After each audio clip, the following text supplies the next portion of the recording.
Facebook.com/LiveNowDT, as well as YouTube.com/WakeUpCallDT. I'm inside the Cafe Kubal Studios, located on 3501 James Street, 324 West Water Street, 208 North Townsend Street, as well as 401 South Salina Street in Syracuse, as well as inside of Golisano's Children's Hospital. And you can find them at the pinnacle of manliness, right there where all the roads converge. That giant brown striped building is Cafe Kubal, and it is there for you on 343 Fayette Street in Manlius, New York. So, with all of that being said, we are inside of the Fantasy Football Power Hour, and I'm always happy to have my partner Mike Sofka with all things fantasy football. We're going to run the gamut in an hour and bring you every single NFC quarterback situation.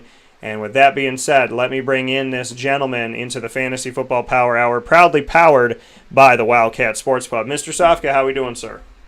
I'm doing wonderful. How are you, Dan? I'm doing well, man. And listen, I'm getting the itch. I'm getting the let's do this thing. I mean, I'm excited, and you and I last year tried to make something happen. Obviously, I didn't really travel anywhere last year, but this year we will be back on site, on location, together in Florida. We got a couple months to plan this thing, and for the 11th year, we're going to do a retroactive thing because our decade anniversary needs to be celebrated.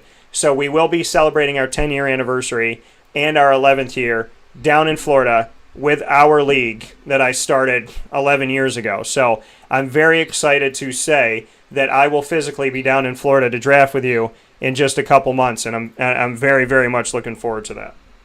Yeah, please. I'm looking forward to it. I can't wait. I think I made a comment to you the other day. It's like waiting for Christmas. Every day we get closer. Every day the excitement builds. So, and if you're one of those people who shops early, well, that's a smart thing for you to do in fantasy football. Get your nose in the book early. But the thing is, you don't have to use a book. You could just, online, on your phone, you can on your smart TV, you can pull us up. It's amazing. So, I look forward to another highly productive, highly prosperous, highly profitable football season. For those of you who play for a little more than entertainment only, this is the place to be, and I'm glad you're here with us. Yeah, so happy to have you all here this morning on Wake Up Call with Dan Tortora inside of the Fantasy Football Power Hour. Mike, I don't want to waste a second. We're going to go from the north, the south, the east, and the west. Let's start in the NFC North, and we're going to start with them Chicago Bears. So what are your thoughts on the Bears and what they have to say? I don't know why I made them Boston in my rendition of them this morning. The Bears are not the Bears, but maybe a little bit the Bears because, it's that Midwest. What are your thoughts on the Chicago Bears as we get set for this season, their quarterback situation? They can never make it easy on anybody by any stretch of the imagination. The Chicago Bears are where they are, and what are your thoughts on where they are? Yeah, I'm in a stay away position here. And by the way, I thought you get an A for the effort on the Bears thing. The Bears, I think he did well there. Hey, Andy Dalton was brought in to be the guy. He was known to be the place card. It was no surprise that they were going to have somebody else come in and compete with Nick Foles. And well, Justin Fields fell into their lap. So I think it's an interesting situation. I think Andy Dalton's going to get most of the first team snaps going into the season. And then I think it's only a matter of time before Justin Fields takes over. I think possibly mid-year, possibly, if they come out of the gates and go, 1-4 or something like that, I think it's very possible we see Justin Fields. Why not at that point? But I think there's going to be some sort of curve either way. And unfortunately, those curves are going in a downward spiral because I got Justin Fields. If that's the scenario, he ranks number 25 on my rankings. I've seen him as high as 19 and as low as 32. Meanwhile, I got Andy Dalton a lot lower at 38, and most other people have him in the mid to high 30s as well. So a lot of people feeling that, Justin Fields is going to get his opportunity sooner rather than later.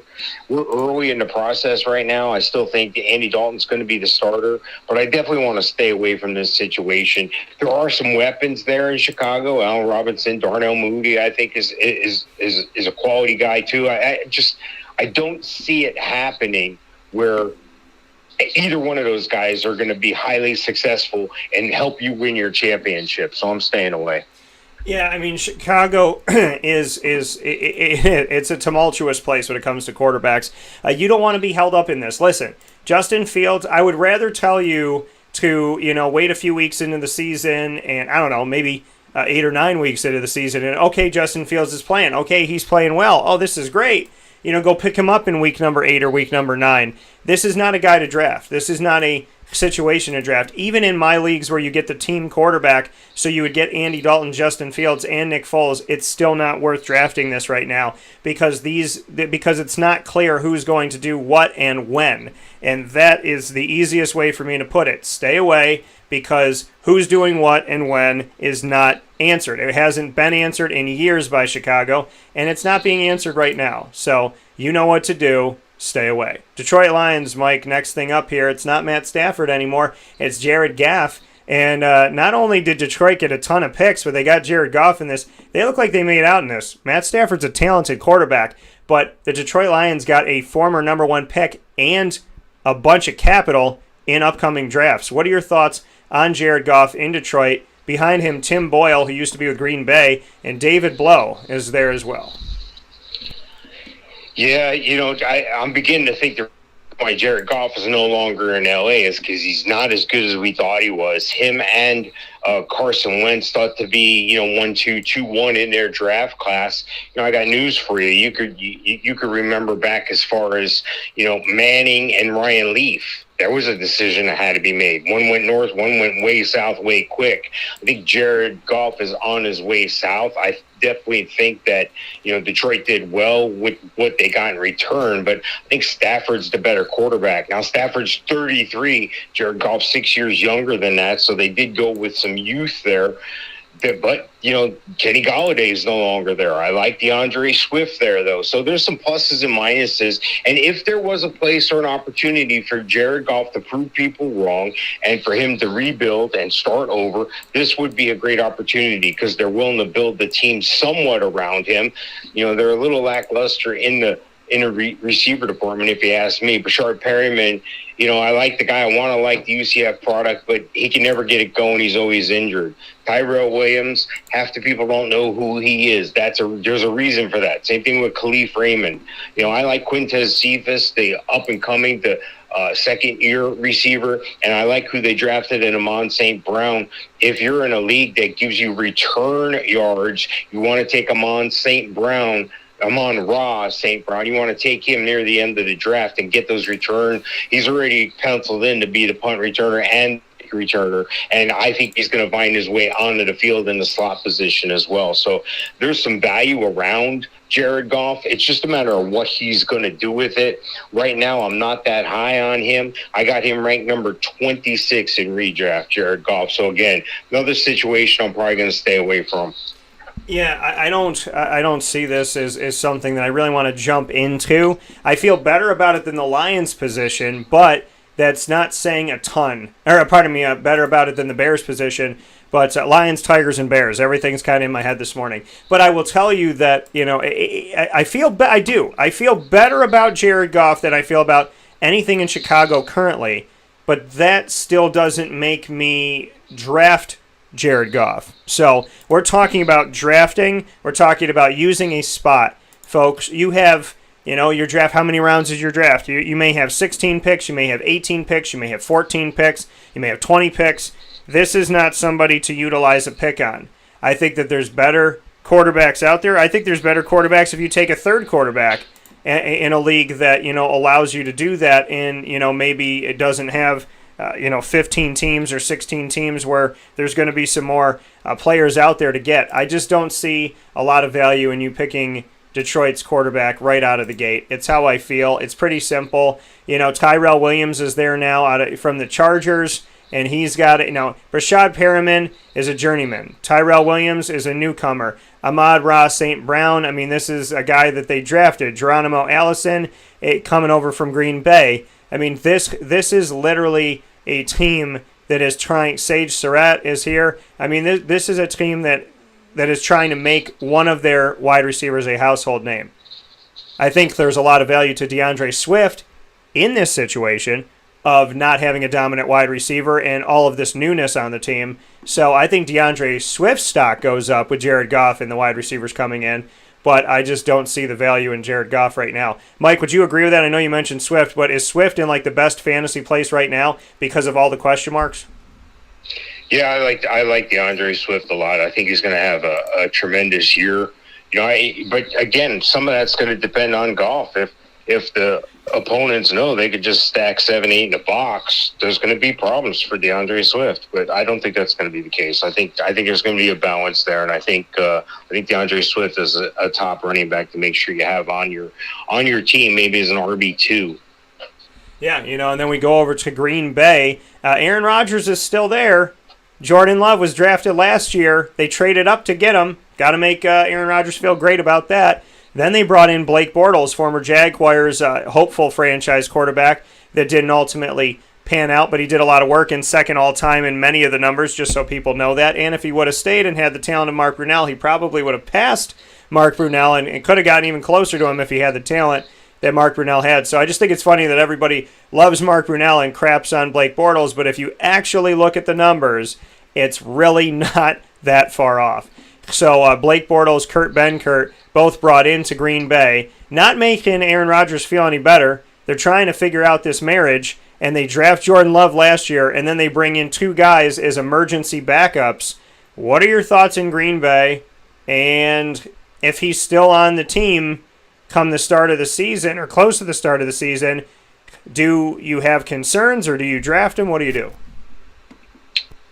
Yeah, Aaron's 38, or he's going to be 38. And I don't see him walking away from this situation here. I don't see him playing elsewhere. I don't understand this. I'm for some reason, I can't vision that happening. I think he's going to end up staying in Green Bay. Look, they finally brought in a receiver product for him in this past draft, although not as highly touted, not one of the first picks that he would have preferred. But the guy spells his name the exact same way that Aaron does. I'm talking about Amari Rodgers from Clemson, the third-round pick. This is a tremendous slot receiver. He's going to start in the slot. And, heck, that's going to be a great thing for Aaron to have. I think they have been building this team a little bit around him, but not enough to his liking. I think a lot of the moves have been questionable in his mind. The Jordan Love move, of course, last year, trading up into the first round to get him. And then, what does that say about your confidence? It says another Brett Favre situation. And I got to begin to wonder. At first, I thought it was Brett Favre going back and forth, being wishy-washy. But now I'm starting to think it's Green Bay now that I see the guy who was on the bench and saw that and surely doesn't want to have that type of end to his career at Green Bay.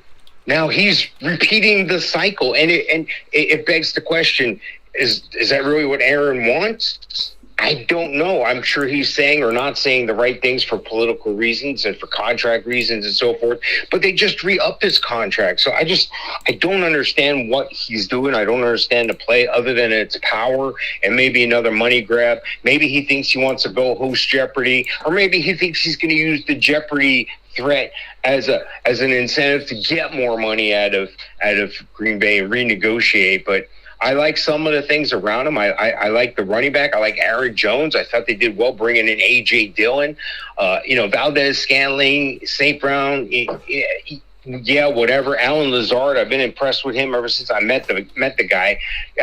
I really think that this is a team that can be reckoned with for Aaron Rodgers. This is a team that can do playoff damage if it's Aaron Rodgers. But if it's not Aaron Rodgers, I don't know what to tell you. This has affected his ranking in my mind's eye. I've got him near the bottom of the QB1 rankings. I've seen him as high as 6 and as low as 17. I have him at 9 on my quarterback ranking. So I think we can look forward to a good year from Aaron, but is he going to play? That's the whole thing. I think he is. Yeah, I think when push comes to shove, he wants to play. I mean, you brought it up. He's in his upper 30s.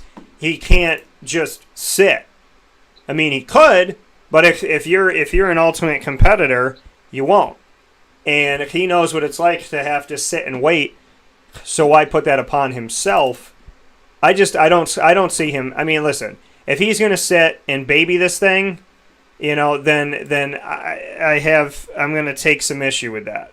And I think ultimately he's going to play somewhere. So, and the closer that we get to the season, I think that it's going to be there. They got to figure it out. This is DEFCON 5 lockdown right now. Okay, this is like Darth Vader's trying to board the ship type of thing. So, by the way, Dan, yeah. he didn't show up to the first day of the 3-day mandatory minicamp, and they can fine him up to $93,000 and change for missing those 3-day minicamps. So there's still a couple more days to play out to improve or prove to us his posture one way or the other.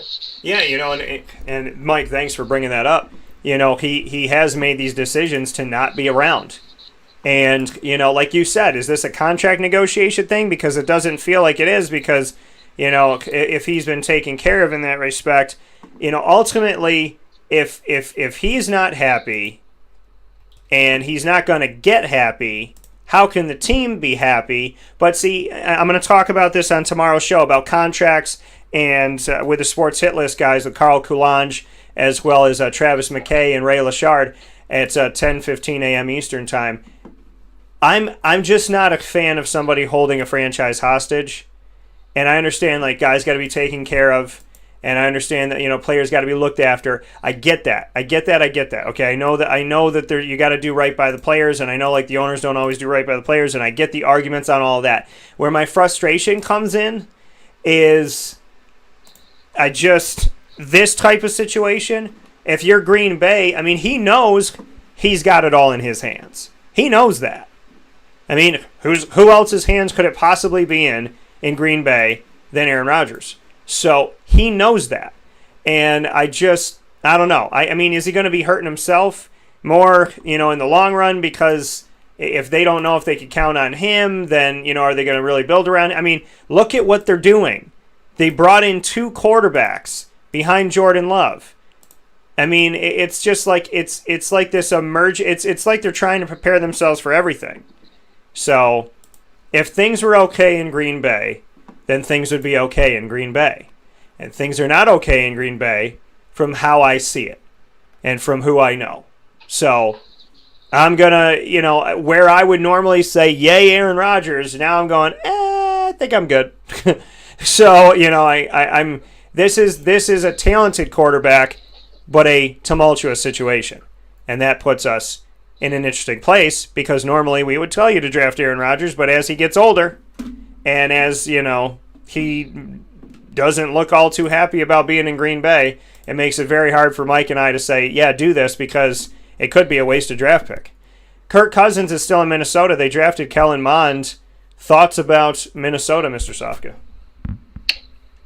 Yeah, I think Kellen Mond was a sneaky pick. I had him ranked as a guy who could come into the NFL, get himself in a right situation, and find himself starting sooner rather than the later that people think. Kellen Mond, of course, out of Texas A&M. I like the pick a lot, but this is still Kirk Cousins' team. I don't think this guy comes in and is a threat to Kirk Cousins, at least not initially. Kirk Cousins gets in those funks every now and then, but, he's not afraid to come off the field and yell, did you like that? Did you like that? There are some things to like there in Minnesota. Justin Jefferson, the outstanding rookie from this past year, left no question marks remaining of, what happened with Stephon Diggs. It doesn't matter. We got Justin Jefferson. Adam Thielen, of course, is the guy tried and true there all the time. They improved their left tackle situation, bringing in Christian Darrisaw. And, the running back situation's not bad either. Dalvin Cook.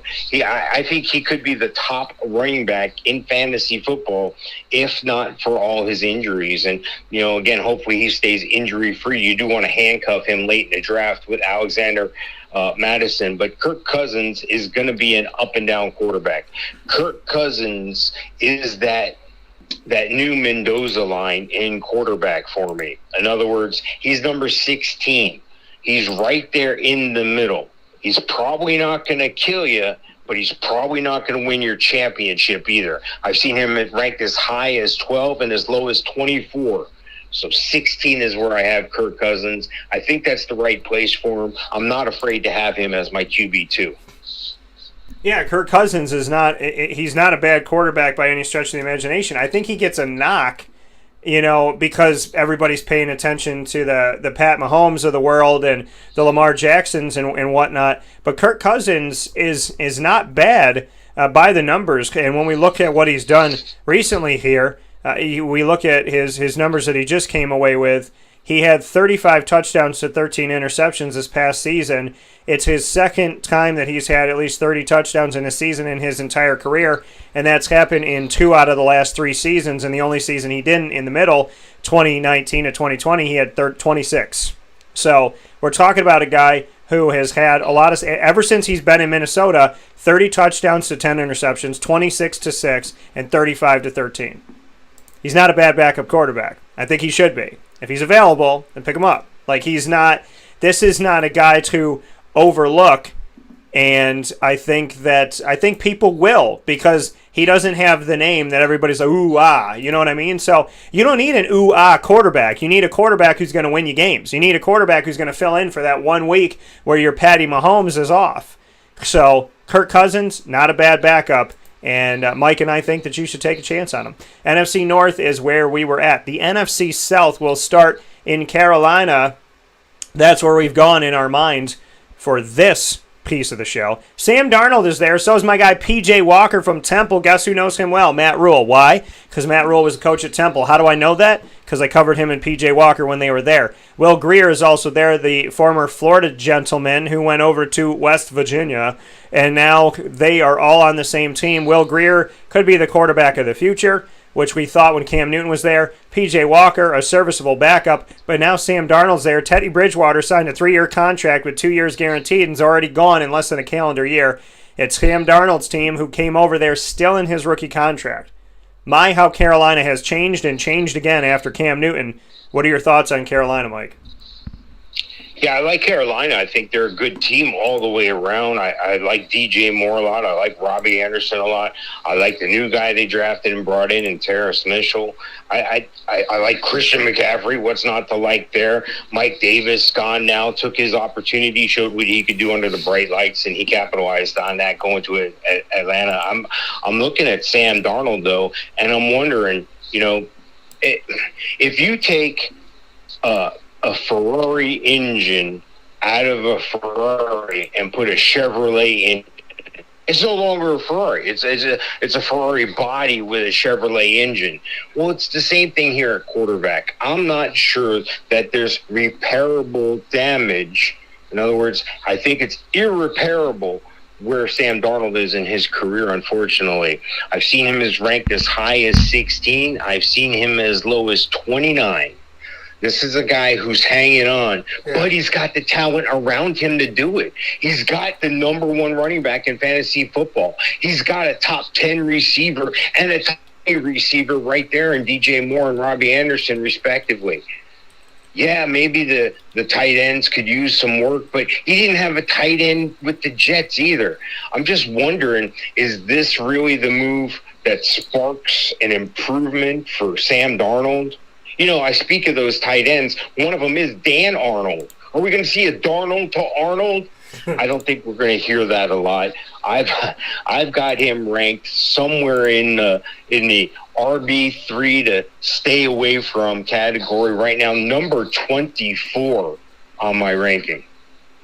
Well, and the thing too is, you talk about all this, you're talking about the Arnolds, and it's just making me sit here and say to myself, what about Tom Arnold? The former husband of Roseanne Barr, Tom Arnold. And I mean, that's that when you say Dan Arnold, that's what I think of. That's what comes to my mind, and that's where I'm at. 62 years old, Tom Arnold. Why not? Why not, Tom? So, but I think that, looking at Carolina, the Darnold to Arnold, and hopefully neither one of them would be in a Roseanne situation. But I don't know if I like this yet. I don't think I like this yet. I want to like this because I know that Sam has talent, and I know that the Jets know how to ruin quarterback reputations by making them the scapegoat of everything. But I don't know what Sam's going to do here. This could be a beautiful thing. They got Terrence Marshall Jr. in the draft. They have DJ Moore. They have Robbie Anderson. Remember who played with Robbie Anderson? Sam Darnold. Remember how they got rid of Robbie Anderson when him and Quincy Enunwa were the two best receivers that Sam Darnold had? Well, yeah, now he has them back. So I think it's very ironic and amazing that they trade away Robbie Anderson, and I said that hurt Sam Darnold, and now Sam Darnold gets him back, and now it can help him. So I think that's great. He's got Christian McCaffrey. He's got Chuba Hubbard behind him, another guy drafted. And so Reggie Bonifant, who's kind of a jack of all trades from Louisville. I think this is really good. I think there's some positive. He definitely has weapons, and I just like Carolina more than I like the Jets. I like a lot of things more than I like what the Jets have done lately, as far as their team goes. So I think in Carolina he's not a bad serviceable backup, but he's behind Kirk Cousins. That's how I would describe him. He could be your backup quarterback, and he has tremendous upside, but I'm not sold yet. And I skipped Atlanta in alphabetical order, so my apologies on that. But let's go to Atlanta. Matt Ryan, A.J. McCarron, remember him? You remember when he was with the Cincinnati Bengals, and he was supposed to be the guy, and then he went over to the Bills for 5 days, and then he went to the Raiders for 15 minutes. Well, now he is an Atlanta Falcon, and he's behind Matty Ryan, and they also drafted Felipe Franks, the guy that used to be a Florida Gator and then became an Arkansas Razorback. So, Mike, what are your thoughts on the future of Atlanta, and where is Matt Ryan in the grand scheme of things? Is there something left in the tank for Matt Ryan, and what is it? Yeah, I think there's a lot left in the tank for Matt Ryan. I think, the recent departure of Julio Jones isn't going to kill him like people think, because they bring in a super weapon in Kyle Pitts to put opposite Hayden Hurst. They're going to run two tight ends a lot of time to switch that up, because that's their best receiving core right there at tight end position. Hey, I like Calvin Ridley. He's obviously the number one now. You're going to look out for names that you may or may not have heard of in the past, though. Olamide Zacchaeus, Carterell Patterson. These guys might be able to step up, or a Christian Blake. There's a deep name for you to take in one of the final rounds in your draft, because he may get the starting nod. I think Matt Ryan is more of a statue-esque type quarterback, and I don't say that admirably. I say that could be to his detriment, but they added Mike Davis. So he can be a statue at times. Matt Ryan, not known for being fleet of foot. He does have some wheels. But look at the guy they drafted this year, Felipe Franks. Stand those guys side by side. Look at their style of play. One mirrors their other. Evidently, they're happy with that situation in Atlanta, and I give it to them. When it works, it works. Yeah. So hopefully Mike Davis will be able to get the job done. He'll be able to stay healthy. That'll be another outlet for Matt Ryan to throw to. Kyle Pitts is going to be an instant phenom. The guy's a freak in nature. He's a giant wide receiver playing tight end. So I think they definitely have the weapons around Matt Ryan. I've seen Matt Ryan ranked as low as 24. I've seen him as high as 9. I've got him just outside QB1 status, looking in at number 14. Yeah, Matt Ryan does have something left in the tank. He is a talented guy. He's running in a place where, he's got over 400 completions in the last 3 seasons. He had 422 in 2018-19 on 608 attempts, 408 on 616, and 407 last season on 626. So his completion percentage, 65% or better still. His touchdowns to interceptions, 26-14 and 26-11 in the last 2 years, 35-7 3 seasons ago, 2018-19. So, it's not, he kind of lives in the world of almost 30 touchdowns a season, and he also lives in the world of double-digit interceptions more than not. If you get knocked for interceptions, that's something to look at, depending on how many points you lose. But, Matt Ryan, he's got Calvin Ridley. He's got Tajay Sharp, who comes over from the Tennessee Titans. Mike named a bunch of other guys. Olamide Zacchaeus from Virginia, who I had and covered at the ACC kickoff.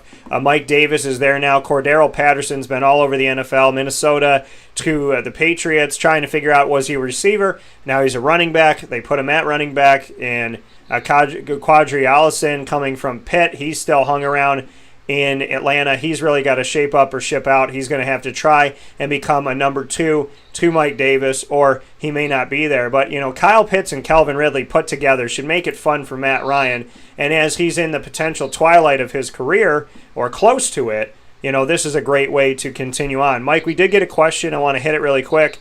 I answered it on the feed on Facebook. And, of course, you can write questions to us on youtube.com/wakeupcalldt and on facebook.com/wakeupcalldt as well. And, of course, on mixlr.com/wakeupcalldt. Members only can answer can write us questions, and it is free to become a member. It only takes a couple seconds. Mike, the question is there any advantage in taking 3 quarterbacks in a redraft league that's not a super flex? And I wrote, there's value depending on who's available. I'm not typically a fan of using a draft spot on a 3rd quarterback, but at the end of the draft, it's best player available. Those are my thoughts. What are your thoughts on it? And go over that one more. I mean, it's a redraft, and it does have a super flex, no, or it does not. So, is there any advantage in taking 3 quarterbacks in a redraft league that's not a super flex? Only if you have the bench room to afford such a luxury.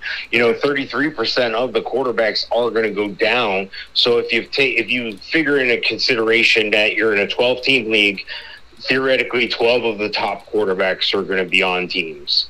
And then theoretically 12 of the next second 12 are going to be on teams, because a lot of teams carry 2 quarterbacks.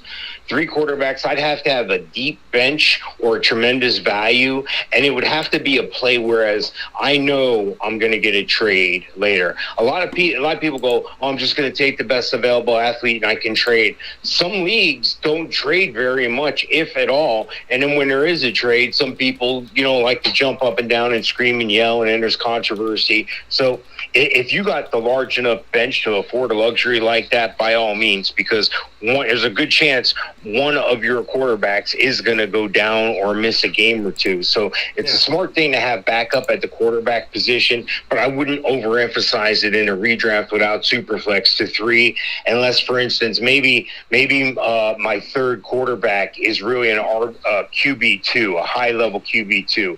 Let's say it's Kirk Cousins, like I said before. He's in the middle of the teens. Well, let's say I got a guy who happens to be a Vikings fan, and I snake Cousins just before he does, and he gets all testy about it. Maybe I'm doing it for that reason. Maybe I'm blocking somebody that I know I'm going to be able to trade with. But just off the bat, no, I'm not going to carry 3 quarterbacks under that situation. Redraft, no super flex. Yeah, so I mean, in there, we had the same sentiments. If you got the bench for it, okay, but don't waste it if you don't. And that's, you gotta be smart about what you're picking and what you're doing and how you're going about your draft. So Mike and I, similar sentiments in that. I hope it answered your question. And I want to go to, before we take a step aside, inside of the Fantasy Football Power Hour, not the Fantasy Football Power Hour, proudly presented by the Wildcat Sports Pub, 3680 Milton Avenue in Camillus, New York. And it is there for you for 7 days a week. Indoor and outdoor dining, a volleyball court, and of course they have games for the kids to play. They have an entire room to have your party at, a giant big screen television, surround sound, and so many TVs and games on all the time. They are your home for watching all of your fantasy football games, as well as everything throughout the year, from the NBA playoffs to the NHL playoffs to the Major League Baseball season and collegiate seasons. So many great things at the Wildcat, and of course you can get takeout and delivery by calling 315-487-2222. That's 315-487-2222. Mike and I going around the NFC for every quarterback situation. We don't leave any stone unturned, and in doing so, we bring you the next one up here in this world. And the next team that we have to talk about in the world of the NFC South are the New Orleans Saints. Jameis Winston Taysom Hill. Ian Book was drafted out of Notre Dame. Trevor Siemian, remember that name, from Denver. What are your thoughts, Mike? They got 4 quarterbacks, and to be completely honest with you, I feel like any of them could end up starting by the end of the season because I'm not sold on Jameis. Taysom Hill's not a traditional quarterback. Ian Book was drafted, and Trevor Siemian's been a starter. What are your thoughts? Yeah, this is another stay away from those situation. And what I mean by that is if you look up on the New Orleans Saints official depth chart, the official one for the NFL, Taysom Hill's listed as a starter. Conventionally, everyone else in the business is considering, and when they talk about the Saints in the quarterback position, even the talking heads on TV refer to Jameis Winston first. They did draft a quarterback in Ian Book. I don't think he plays a role in this right away at all, but I do think that this team is for Taysom Hill to lose the starting position. I think there's going to be some flip-flop. I think there's going to be an opportunity where both quarterbacks play, much like Taysom Hill did with Drew Brees there as well. You know, Taysom Hill is known to throw a lot of receptions. Unfortunately, half of them are usually interceptions. You know, this is a guy who must be colorblind. This is a guy who I've said for years is not a leader of men and exercises poor judgment. We're all guilty of that to some level, some extreme. The difference is he's been given the keys to a multi-billion-dollar franchise, and you can't trust a guy who half the time he throws up the ball is going to be a bad situation. Look, there's only 3 things can happen when you throw the ball. You can complete it, it can be incomplete, or it can be intercepted. 2 of the 3 things are bad. Jameis seems to find those 2 out of 3 things all the time. So I wouldn't be surprised if Taysom Hill started. I wouldn't be surprised if Jameis Winston started. What I would be surprised is if they're on my fantasy roster in a redraft league. I'm not drafting either one of these guys. I've got them ranked in the 30s. Jameis Winston 30 and Taysom Hill 32. I don't like this situation. Yeah, I think Taysom Hill's one of those guys that if you can draft him and put him at a wild card spot, then, you know, at that flex spot, then yay. But if you can't, then nay. Jameis Winston, no. Ian Book and Trevor Siemian, we got to wait to see what happens. I think Ian Book could be the quarterback of the future. I do not believe Jameis Winston is the quarterback of the future. And I'm upset that Teddy Bridgewater did what he did for New Orleans and lost his job in Carolina, and Jameis Winston still has his in New Orleans. I feel like Teddy Bridgewater has an argument to make there. So that's just me and my thoughts. I'm not trying to like rip on Jameis. I'm just saying if I had a choice, I'd take Teddy. Taysom, and I cover them both in college too. Taysom Hill, like I said, he's a weapon. He's not consistent. He's not a traditional quarterback. So, yeah, you got to stay away from New Orleans. This is, for anybody that was sitting there going, oh, you know, Drew Brees is so old, I'm over him. Yeah, well, guess what? You're going to miss those days, and I think you're going to miss them very early on in the season. I think 4 weeks in, you're going to be scratching your head. Tampa Bay Buccaneers, there's a guy named Tom Brady there, Mike. I heard he's pretty good. I don't know. It's a thought that I have. I don't know if I'm going to stick with it. Tom Brady, Blaine Gabbert. People are writing into the show right now. Dan, did you mean that? Did you mean that he was... Yeah, no, folks. It's called sarcasm. I know in today's world, sarcasm is a art that people don't understand how to draw, but it's a real thing, and it's important because everybody gets touchy-feely. Sarcasm is called when things are not true and people are just trying to have fun. Having fun needs to happen. If we've learned anything in a year and a half, we need to have some fun. Tom Brady is the quarterback of the Tampa Bay Buccaneers. He's 72 years old at the start of this season.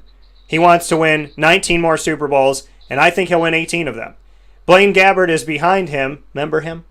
Right, and he's a Super Bowl champion now, Blaine Gabbert. Could you imagine being any of the Jacksonville players looking at Blaine knowing that he got a ring, even though he didn't play? Kyle Trask is there for the future, and Ryan Griffin is there as well. Thoughts on the Tampa Bay Buccaneers that run through Tom Brady? We know he's successful in reality, but this has always been the question in fantasy. Is Tom Brady worth drafting? Yeah, absolutely. Tom Brady's worth drafting, and every time I've doubted Tom Brady in his career, he's proved me wrong. And there's reasons why in years past we always associated the New England Patriots and Belichick and Brady with the evil empire. We had the Star Wars music going and everything. There was a certain thing about them. You didn't want to make a mistake against them. That still holds true when you play Tom Brady. When we talked about the Super Bowl before this last year, I said he just need to have more of a Trent Dilfer approach. Let the defense win the game and capitalize on the mistakes that the Chiefs make and take what your own defense gives you. They have an impressive defensive front there. I say it time and time again. Quarterback's best friend is his own defense. They can put you in a good situation to score by getting the ball, and they can get you out of trouble when you give up the ball. Tom's not going to make as many mistakes as a guy like Jameis Winston does, and we saw that this past year in his tremendous Super Bowl run. Of course, the Bucs did what they had to do. They put the pedal to the floor, and they brought in pieces. Tom, what do you want? You want Antonio Brown? I know just 2 weeks ago I said Antonio Brown, this is Arias, and Antonio Brown's not going to have a place on this team. It's not a good fit. 10 days later, he shows up in the locker room because Tom Brady said so. You take a look at Gronk. Gronk wouldn't be there if not. If I was O.J. Howard, I'd be so thankful. I wouldn't have been pissed off that they brought Gronk in. I would have been thankful. This is a guy I can learn from. I'm still a young player in O.J. Howard. But O.J. Howard's looking at it, well, I also got Cameron Braid I'm fighting. This is the NFL. It's not for little boys. Same thing with Ronald Jones. Well, they brought in Fournette. Now they brought in Giovanni Bernard. Be happy. Be happy you're still on the roster and that you're still thought of as a Super Bowl caliber player. I haven't even touched on Mike Evans, Chris Godwin to go along with that Antonio Brown, the young stars yet to come out, and Justin Watson and Scott Miller, Tyler Johnson. I am afraid of that guy right there. He's got future written all over him. Tom Brady can bring this team back to a Super Bowl again. They don't have a very tough schedule this year. Tom Brady's going to put up his numbers, but they're not going to be overly gaudy, even though he has all that talent around him. They're going to do what they got to do to win week to week, and they're going to make it to the Super Bowl again, and I wouldn't doubt it if they win again, much like those Tampa Bay Lightning are on their way for a repeat as well. That would be something. Yeah. 2 repeats in the same town. I've got Tom Brady ranked at number 8 as far as redraft quarterbacks.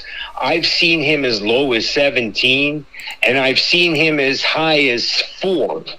I like where I have him at 8, not bottom, not middle, but, in that quasi place there on the RB1 scale.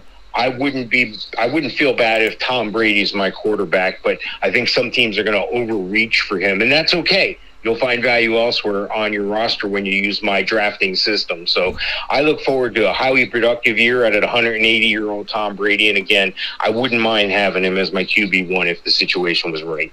Yeah. Look at what he's done. Second most touchdowns thrown in a season in his entire career in his only season in Tampa. 40 touchdowns, second only to the 50 he threw in 2007-8 as a member of the New England Patriots. Think of all the years that he has been in the NFL. 2 decades in the NFL. 2 decades in the NFL plus. And he just threw his second most touchdowns. And I said going into the season, he arguably had his best receiving core ever. And so I'm not surprised. 40 touchdowns and 12 interceptions. He saved my butt last year. I picked him up as my backup quarterback, and he became my starter in a lot of ways. He was a guy that was hard to keep off the field. So Tom Brady can be your fantasy starter. I went against it in the past. I've learned my lesson. He helped me out, and I appreciate that, and I reward that. We'll take a step aside for a fast break. Mike and I will be back with the NFC East and the NFC West right after this on Wake Up Call with Dan Tortora inside of the Cafe Kubal Studios. You are watching the Fantasy Football Power Hour, proudly brought to you by the Wildcat Sports Pub. Carvel DeWitt, it's what happy tastes like. Do you know why? Because we make ice cream. Creamy, rich, flavorful ice cream. Not yogurt or iced milk like some of our competitors. Ice cream. Fresh, by hand, daily. For the calorie conscious, we have something new for you. Our new Carvelite. Same great flavor, creaminess, and texture of our regular ice cream with only 35 calories an ounce. So whether you want an ice cream cake, flying saucer, dasher, carvalanche, hard or soft ice cream, we will satisfy your craving with our fresh, handmade regular or new Carvelite ice cream. Carvel DeWitt. It's what happy tastes like.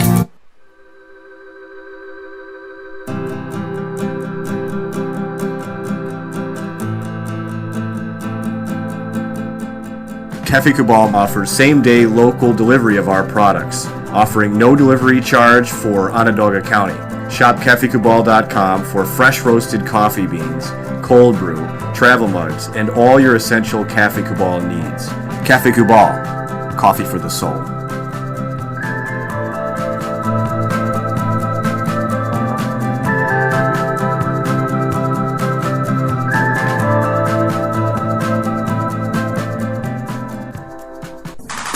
The Wildcat Sports Pub in Camillus, New York is located on 3680 Milton Avenue in the Home Depot Plaza. It is your family-friendly sports bar and restaurant. Folks, some sports bars aren't family-friendly. Some family-friendly restaurants are not sports bars. The Wildcat Sports Pub in Camillus, New York is proud to be both. It is that marriage that you've been looking for years. The Wildcat Sports Pub is your home base for your sports bar and restaurant needs, games for the kids, indoor and outdoor activities, and enough things on the menu to come back every single week and get to try something new. They're open Sundays from noon to 8 p.m., Monday through Wednesday, 11 a.m. to 11 p.m., and Thursday through Saturday from 11 a.m. to midnight. For reservations and party information, call 315-487-2222 for the Wildcat family-friendly sports pub and restaurant.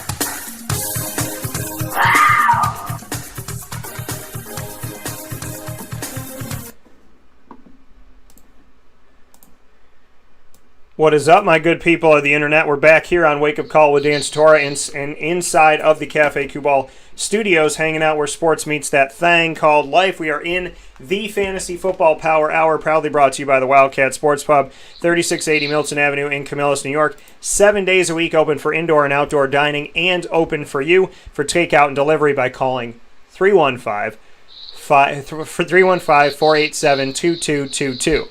That's 315-487-2222 for the Wildcat. Make sure you head out there today and let them know that Wake Up Call sent you. I was just out there a couple days ago getting myself some slices, and you should go out and do that today. Their menu is awesome. Make sure you try the Kama fries, the fries that are kind of like twisted. They're really, really cool. The salt and pepper on them is great, and the Philly cheesesteak sauce and the chicken Caesar wrap is second to none that I've had here lately, so I definitely show them a lot of love. Let's head off to the East. Mike and I are talking about all the NFC quarterback situations, so we're going to start with the Dallas Dem Boys, the Dallas Cowboys, Mr. Sofka. Let's start there in the NFC East, and your thoughts on the return of Dak Prescott, who finally got that paper from Jerry Jones. Yeah, I was surprised it took that long for Jerry Jones to commit. I know, everybody's looking for the latest and greatest, and, he drafted him in the 4th round at Mississippi State, but, he had a good coach in his career in Dan Mullen, and, that was that same guy who coached Tebow, and I know they've had different career paths, but Dak was given an opportunity early and was able to get on the field early and was able to prove that he was worth it to be on the field, but, you got playmakers around him. You got Ezekiel Elliott, you got Amari Cooper, you got Michael Gallup, who's still not bad. He's on his way, but he's still not bad. And that's only because he's got CeeDee Lamb there as well. I mean, yeah, do they not have a big name tight end? No. Blake Jarwin, Dalton Schultz, those aren't going to bring chills to anybody's spine on the opposing teams. Look, they improved their defense. And again, that's one of the things you can do to help a quarterback. Again, your defense can bail you out and your defense can put you in a position to win the game. Dak Prescott has capitalized on every opportunity that he's been given. And I don't think he's been given anything. I think he's earned a lot. He's had some off-season ankle surgery. I don't think that's going to impede him. I've seen him ranked as high as 2 and as low as 7. He's number 5 on my ranking this year. Yeah, Dak Prescott, got to go with him. I think that, the level of talent, he wants to make a splash. He's been injured. He's gone through everything. He has something to prove, and he's got to go out there and do it. I think he will. I'm excited about Dak Prescott. I think, he could be the 4th quarterback off the board. I really do. So I think that people have to pay attention to him and really have to take a look at that. I don't think you're going to want to play against him this year. So I like Dak Prescott. I like what he could do. I know there's a few question marks because of, injury and being away from the game for a little bit and all of that. But ultimately, I think that Dak is worth a high pick for quarterback. Not telling you to take him overall high pick, but when it comes to quarterbacks, that he should be, I would imagine he's going to be one of the ones taken off the board pretty early. Them Giants are next on the list, and I want to take a moment to, so weird for me to say, but to remember Jim Fossil, former Giants head coach who passed away at the age of 71. Pray for his soul and for him to be safe and sound in heaven, return to God and doing well, and may his loved ones be well and stay well. In Jesus' most precious name, I pray. Not something that was fun to see this morning. The Giants on the field as we move forward, Mike. Daniel Jones, Mike Lennon coming in from Jacksonville.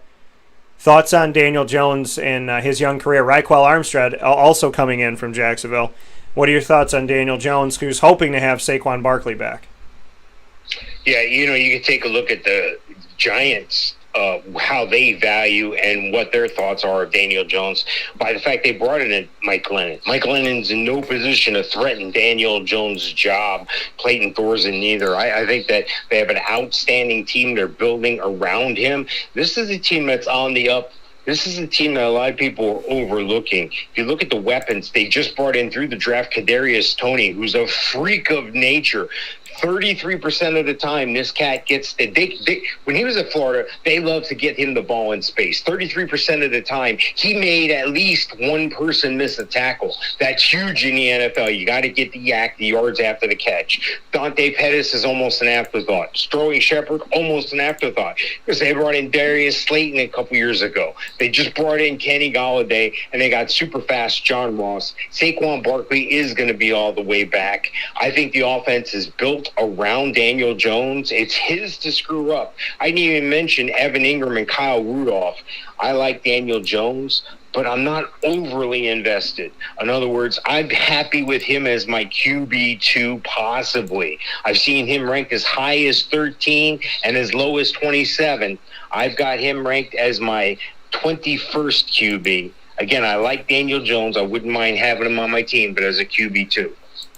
Yeah, Daniel Jones, I agree. Quarterback 2 on your team, not a quarterback 1. Hasn't proven that yet. And, again, he played for the quarterback guru, David Cutcliffe in Duke, a guy that I've been around a lot and I respect a lot, who consistently sends guys to the NFL. I don't see Daniel as a 1 yet. Could he rise there? Potentially. But right now he's a quarterback 2. Philadelphia, speaking of a quarterback 2, but became a quarterback 1, Jalen Hurts. Who would have thought this quickly he would be the guy in Philadelphia? He was drafted when Jordan Love was. Got to make Aaron Rodgers feel good. But here's Jalen Hurts as the starter of Philly. Joe Flacco's still in the NFL, backup to him. And Jamie Newman, a guy that I covered at Wake Forest. What are your thoughts on the Hurts Eagles now? Yeah, I've seen people either like or hate this situation here. I happen to like it. I think that Philly sees what I see in Jalen Hurts. I don't think Joe Flacco is a danger to him. I don't believe the newly imported Jamie Newman is a threat to him. What I do think is a threat when you look at a guy he used to throw passes to back in the day at Alabama before Hurts transferred, Devonta Smith. Heisman Trophy winner. He's going to immediately jump in the slot. Jalen Reagor showed people at times last year what he could do, flashes of brilliance with his speed, and Travis Fulgham came out of nowhere like Greg Ward. I like that. Prospects on John Hightower. He definitely looks the part. It's just a matter of delivering. Zach Ertz, he's what's hurts in this team. I'm not sure he's going to be around come opening day, but right now he's still on the roster. And Dallas Goedert as well. Gotta like him as a tight end. I think there's great pieces around Jalen Hurts. I think he's Michael Vick Jr. I think he can make it happen with his legs. I think he's a playmaker, and he's got another playmaker in the backfield with him in Miles Sanders, so I think he'll be healthy. They drafted a Kenneth Gainwell as well to go with Boston Scott on those third downs or extreme passing downs. Look, I think Jalen Hurts has a lot to prove, but I think those in the know already know he's more than capable of proving it. I have seen him, get this, hold on to something, sit down. I've seen him ranked as high as QB4. I've seen him as low as 21. I currently have him at 10, meaning he's a good bottom And QB1 for me, I like Jalen Hurts. Yeah, I like Hurts more than Daniel Jones in this division, and I like the low-end one because I think that, he provides a little bit of a wild card to your team, and I think that wild card could pay off dividends. I like it. I like the pick. I do. I think that taking a wild card on him is one that could be very beneficial to your team. So I like Jalen Hurts on your team as your backup quarterback and potential number one. Toward the end of this, in the season somewhere, I could see it happening. I vibe that. And like I said, I vibe it more right now than Daniel Jones. How did Ryan Fitzpatrick come into the NFL in 2005 to the St. Louis Rams then? Had nothing. Cincinnati, nothing. Goes to Buffalo, becomes a starter. Goes to Tennessee, gets to get out there and have starter time. Goes to Houston, gets to be a starter. Goes to the Jets, gets to be a starter. Goes to Tampa, gets to be the starter. Goes to Miami, gets to be the starter. The longer this man is in the NFL, the better he's getting. He is the fine wine of the NFL, if wine had hair in it. So, Ryan Fitzpatrick is now on the Washington football team. We all know how I feel about that stupid name. But Ryan Fitzpatrick, Taylor Heineke, Kyle Allen, Steven Montez, he's got another team. This man can go anywhere. He's been on multiple NFL franchises. Miami, Tampa, Jets, Houston, Tennessee, Buffalo. 6 teams where he's been the starter. And this is going to be number 7. Ryan Fitzpatrick. How does he keep getting jobs, Mike? And why do we just, we can't help but love him? The lumberjack of the NFL has got some talent. And people like it. And that magic, people buy it. Yeah, actually, the way I saw it here, and maybe I'm wrong, it looks like he'll be starting for his record 9th NFL team. Another thing to consider is when he was drafted in 2005, he was drafted in the 7th round, 250 pick, 250. That was the pick in the 05 draft. But we also left out where he got drafted out of. That quarterback powerhouse school in Northeast, Harvard. He's a smart guy. That's why he was able to parlay this. He was able to develop some character late in his career to go with his pizzazz. Yeah, he's going to throw some touchdowns. Yeah, he's going to throw some interceptions as well. He's aggressive. He's turnover prone to an extent, but not to the extent of a Jameis Winston. He's got speed and talent at the receiver. They just brought in Curtis Samuel. Kelvin Harmon, I think that's the name to remember. He's going to prove himself. And Terry McLaurin as a young receiver has wowed me. They bring in Diami Brown as well last year. Dandy Golden, Cam Sims. I think Thomas Logan might be a name to look out for. And look out for a just drafted John Bates in the tight end position. Gotta love the backfield with Antonio Gibson out of Memphis. Proved a lot of people wrong last year. Surprised a lot of people. And J.D. McKissick, the pass catching back out of the backfield. I think Ryan Fitzpatrick is worthy of a spot on your roster, but as a bottom end QB2. I have him ranked at number 20. I've seen him as high as 14 and as low as 28. Again, I've got him ranked at number 20 QB. Yeah, and Mike, technically, yes, he's been a starter at all 9 franchises. If he does indeed start on day one, which we anticipate he will with Washington, he does have 9 teams that he would have started on. But as a dominant, and I should have said that, as a guy who was like the guy, we saw that at the end in Cincinnati, and then in Buffalo, Tennessee, Houston, the Jets, the Bucks, Miami, and now we expect with Washington. Look at his numbers. 146 starts in 165 games played. His record's awful, 59, 86, and 1, but he's got almost 35,000 passing yards, 34,977. He needs 23 to start the season and get 35,000. He has 223 touchdowns to 169 interceptions. And I think, in the case of the question that we were asked before, Ryan Fitzpatrick could be a quarterback 3 if you have the space for him. So, if you have the space, he's not bad. Superflex, not bad. But it's if you have the space, because he's not a quarterback 1. And a quarterback 2 he is, but there's other guys out there. Arizona Cardinals, Mike, will end in the NFC West. Kyler Murray, Colt McCoy, still in the NFL. What up with that? And Chris Streveler is there as well. What do you think about Kyler Murray? Is he better than Dak or less than Dak in fantasy? I guess that's my litmus test. Where is Kyler Murray in relation to Dak Prescott, Matt Ryan, Aaron Rodgers is like kind of up in the air thing? Where's Kyler Murray in all this? He's above all of them.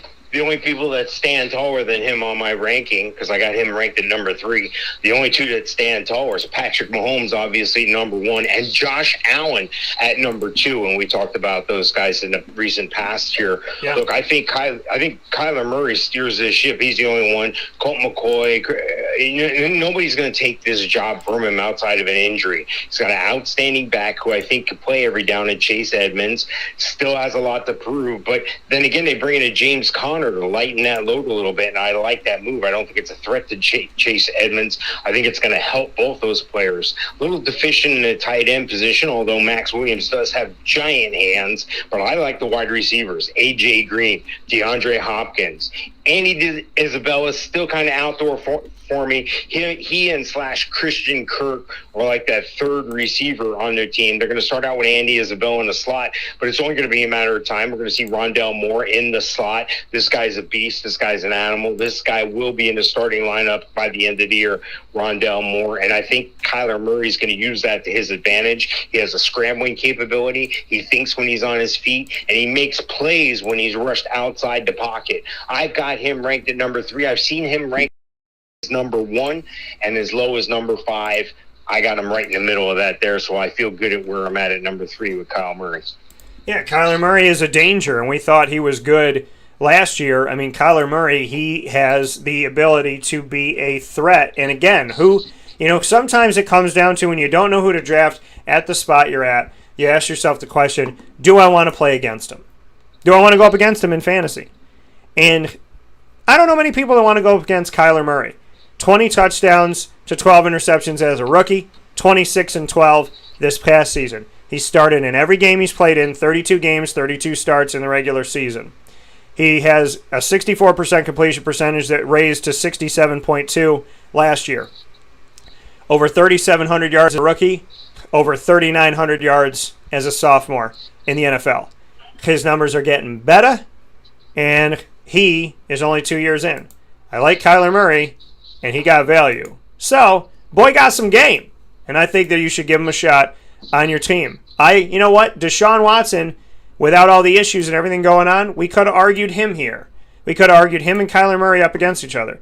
Well, can't do that anymore. But you know what, Aaron? You know what Kyler Murray has? The old weapon of Deshaun Watson, DeAndre Hopkins, and A.J. Green, and Rondell Moore. Oh my goodness! And James Conner. Arizona, I said last year they were a sleeping giant. This year, they're even more of a sleeping giant. They got better. They got good. Yeah, well, this guy might only last 1 more year, Dan. This guy might only last 2 more years, Dan. I don't care, because we're building for the now. We're building for the now. We want to see what the team can do now. Yeah, you want to build toward the future, but you want to win today. And Arizona is only getting better. Pay attention, folks. Don't get left behind. Kyler Murray, definitely worth a high draft pick at quarterback. At quarterback. Not overall, at quarterback.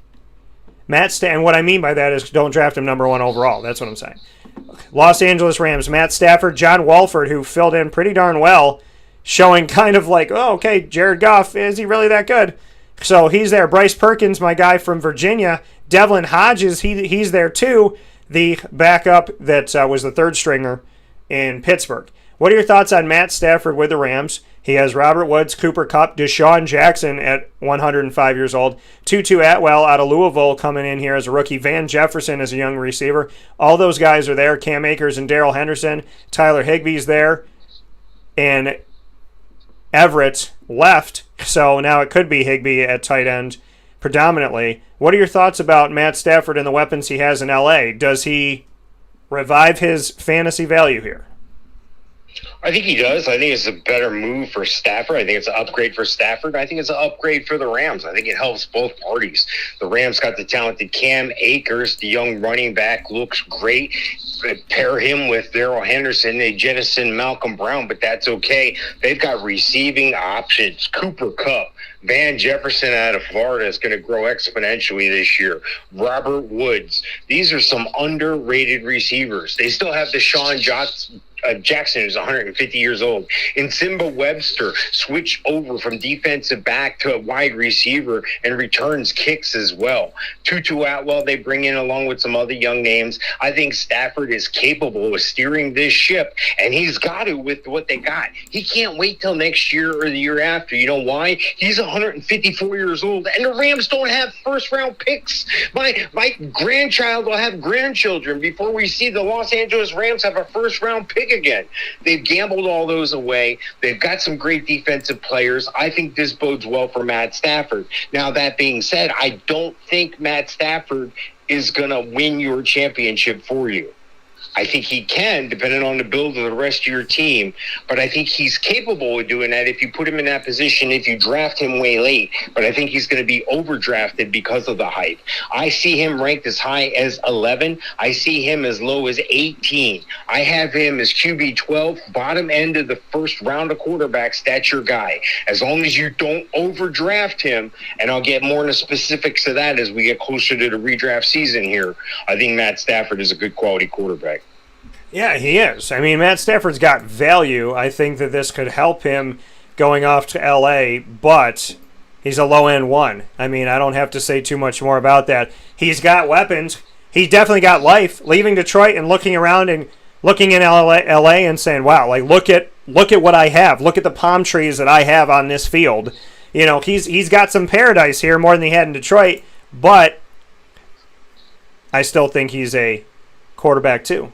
He's low-end quarterback 1, high-end quarterback 2. So that's kind of where I keep him. I still, I said quarterback 2, but I'm going to say low-end 1 more so than high-end 2 right now. I don't think he's a bad backup for you. My only question mark is being in a new place and how quickly can he translate. Outside of that, he's a talented quarterback that was forgotten in Detroit, which is sad. San Francisco, Mike, Jimmy Garoppolo, and we always said, what would he look like when he's healthy? What does the team look like run by him? Well, the only time he was ever healthy, they went to the Super Bowl and they lost to the Chiefs. But he hasn't stayed healthy. God willing, he will. But guess what San Fran did? They took the 12th pick in 2021 and went up to 3 and got Trey Lance and took a giant flyer on the North Dakota State Bison. And shout out to my opportunity of speaking with the Summit League Commissioner, Tom Duple, because we talked about Trey Lance in North Dakota State. What are your thoughts on San Francisco? They have Jimmy, they have Trey, they still have Nate Sudfeld, and guess who else they got? Josh Rosen. What are the thoughts on San Fran? Is it Jimmy's team or is it Trey's team? And if we're in a team quarterback situation like we have in the wake-up call fantasy leagues, is this a perfect position because you get Jimmy and Trey? What are your thoughts? This is like one of those grenade teams. Again, I'm staying away from this whole situation here. I don't like it. Maybe I'll change my tune shortly before the season kicks off if some decisions are made. And some of those decisions are who's going to start. Well, right now, it's Garoppolo's team. He's going to be the starter until he's either traded or injured again because he has a hard time staying healthy. Trey Lance, fast. He's got speed. He's got strength. He runs a pro-style offense. He can read the field well. But this is a guy who's only had like a year and a half of football, and that was at North Dakota State. Not knocking anything they did because they have produced some players, and those Bison have won championship after championship. So I take a guy who's been in a small pond, who's been a big fish in the small pond. I'll take him and put a chance on him. I'll surround him with Brandon Ayuk and Deebo Samuel and Richie James and Mohamed Sanu and George Kittle. Are you kidding me? Only one of the top tight ends in the league. Now, running back, there is some challenges there, but I do believe in Raheem Mostert still, and I do also believe in Trey Sermon, the young rookie they brought in, and JaMychal Hasty. Lance. He shined at times last year. And they brought in Elijah Mitchell as well. This is a young team on the rise. I think Garoppolo's days are numbered. I think Trey Lance's days, you got to question when that's going to happen. There's still too much ambiguity in this situation for me. I've got Trey Lance at 29, and I've got Garoppolo 33. And I've got everywhere I see, within reason, is just about the same, neck and neck, and Lance is usually edging out Garoppolo on that ranking. So I'm going to stay away from this situation in redraft. Yeah, I mean, I think this is something that, again, we're going to have to see where it shakes out to. I'm excited about Trey Lance. I feel like the Jimmy Garoppolo era might be ending sooner than later. I mean, I feel like Jimmy should just be getting started, getting his feet wet in San Fran, and they draft Trey Lance. So, I think eventually this is Trey's team. I'm excited about it, but this is not something to waste a draft pick on. If you have the capital and it's the end and it's Mr. Irrelevant, do it. But if you don't do it. Somebody's going to go high on this. Some fan of the Niners is going to take Trey Lance early. And let them do it. Could pay off in the long run. I think it will. But not worth an early pick and having to wait. Because you can't wait in fantasy. You can't afford to lose 4 or 5 weeks in a row and then hope to be okay. You have to be strong from the gate. And you have to be able to make good moves. That's a move to make later, not early in the draft, and not as your starter. Seattle, Russell Wilson's still there. Geno Smith, he's still a quarterback in the NFL. Alex Mago's there. Danny Etling is there as well. What are your thoughts on Russell Wilson's Seahawks? Yeah, how can you not like Russell Wilson? He's usually a highly productive quarterback. He can scramble as well as throw the ball. He can throw the ball on the run. He can create magic, and he's got some magic at receiver in DK Metcalf and Tyler Lockett. And they bring in Dwayne Eskridge, who's going to start right away in the slot. I do like some depth they have at the position, and a Freddie Swain, an unheard of name, Penny Hart. I like these guys, but don't forget the names, of course, DK Metcalf, Tyler Lockett, and now Dwayne Eskridge. The running back situation is going to be a little bit in flux. They have a talented Chris Carson, who seems to get hurt just about every year, followed by Rashawn Penny, Travis Homer, and DJ Dallas. Homer and Dallas, of course, both hailing from the Hurricanes. It's kind of funny to see that one team took both running backs from one team as something else, but I like Chris Carson a lot. I have since I saw him, the product at Oklahoma State, and I think that gives Russell Wilson confidence in that backfield, knowing that he's going to have that protection at the pass block, yet also give fear to the linebackers that Chris Carson may be getting the ball. I think Carson and Wilson help each other out tremendously. I think Wilson's got a great head on his shoulders. He's got the 12th man half the year when they're there. He's got the home field. Well, not last year, really, obviously, but I've seen him ranked as high as number 4. I've seen him ranked as low as number 9. I have them QB6, 6 quarterback off the board, right behind Dak Prescott and above Jason Herbert. Yeah, I think there's a lot to be said about Russell Wilson. I mean, we look at what he's done. 9 seasons he started every regular season game, 144 starts in 144 games. The man has a 65% completion percentage for his career, and his best completion percentage, or second best, his best completion percentage was this past year, 68.1, 2015-16. 68.8 this season that just passed, 68.1 in 2015-16. 33,946 total yards, 267 passing touchdowns to 81 interceptions. The numbers don't lie. Russell Wilson, if he's your 4 or your 5 off the board at quarterback, I don't knock that by any stretch of my imagination. He is a great number 1 to have, and his numbers do not lie, as I stated. So with that being said, that's an entire look at all of the NFC. 16 teams in one broadcast of Wake Up Call. That's what we do here, folks. The Fantasy Football Power Hour, proudly powered by the Wildcat Sports Pub, 3680 Milton Avenue in Camillus, New York. You can go there 7 days a week for indoor and outdoor dining, and, of course, takeout and delivery. Call 315-487-2222. Mike Sofka of Hall of Fame Fantasy Football. As always, I appreciate you, brother. Our winning fantasy football group on Facebook is easy. Go to the Facebook tab, the search bar, type in Winning Fantasy Football, and then find us there. It's as simple as that, as easy as that, and it's free to do. As always, Mike, I appreciate you, and I look forward to talking with you soon. Sounds great, Dan. I look forward to next time. All right, take care. That coming from Mr. Mike Sofka. We'll take our final step aside of the show. We'll be back in just a second where sports meets life on Wake Up Call with Dan Tortora.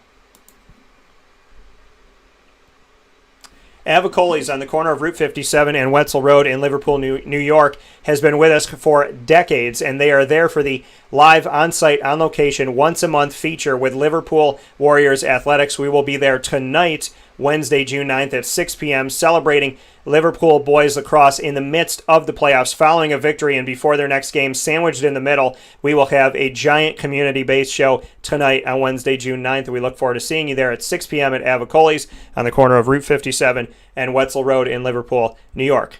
Canine Campground Dog Daycare and Canine Camp Dog Daycare and Canine Campground Dog Boarding, both located off of Bridge Street in East Syracuse, are your home for your furry-loving friend to feel safe and sound and well. And it is an extension of family. It is a beautiful place. I trust them with Lily. I trust them with your pup. Head out there today. The campground for long-term care, 242 Johnson Street in East Syracuse, and right up the road from that, 228 Old Bridge Street for the Canine Camp Dog Daycare. There is nothing like peace of mind to take care of your furry-loving friend, and they do such an amazing job.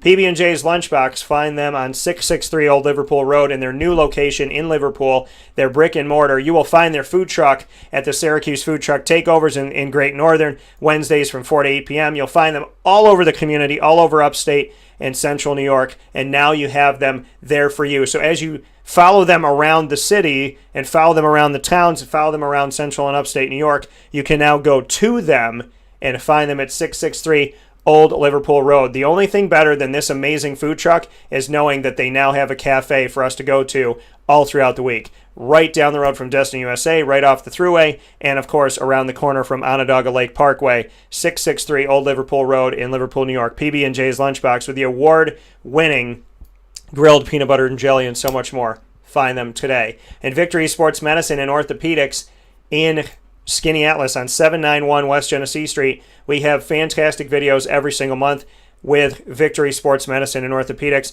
We just started doing that last month in a series called On the Clock with Doc, and that's Dr. Mark Petropoli. He leads a team that listens to you, cares about you, and makes the patient a priority. They treat you different. That's why I've gone there for almost a decade, and that's why I tell you to go there as well. Call today for an appointment at 315-685-7544. That's 315-685-7544, and pay attention to all of our upcoming broadcasts we have with Victory Sports Medicine and Orthopedics. With that being said, here on Wake Up Call with Dan Tortora, I want to tell you to have a fantastic day. Tomorrow's show is going to have Papa Joe at his normal place, 9 a.m. to 10 a.m. Eastern Time, and we will be talking about a bunch of different things within the segment with him. Of course, baseball, as he's given us his power rankings throughout the last couple weeks, and I love that, and I love the updates. So we'll be doing that with PJ. And in hour number 2, the Sports Hit List crew of Carl Coulange, as well as Travis McKay and Ray Lachard, will be joining me to speak about the NBA and so many awesome topics. It has to do with the NBA current playoffs, but it branches out to so many different things. You have no idea what you're in for on video tomorrow, and I love that we get to share that with you. And, of course, on TGIF, we have the Annoying Moment of the Week presented by Carvel DeWitt. Lead with Juanita Ward, presented by Chick-fil-A Cicero. Top Dog of the Week will be announced, presented by the Canine Camp Dog Daycare and Canine Campground Dog Boarding. And Joe Adam will be joining me with a very special broadcast about faith and football. So, all of that's coming up. We'll talk to you in the meantime on Facebook at Wake Up Call DT, Twitter at Call DT, and Instagram at Wake Up Call _DT. And you know how I leave it with you as always. I don't leave you without anything but positive. God bless. No stress. Do your best. And how about that Fran Tortora and CNS Girls Across? We'll talk with you soon.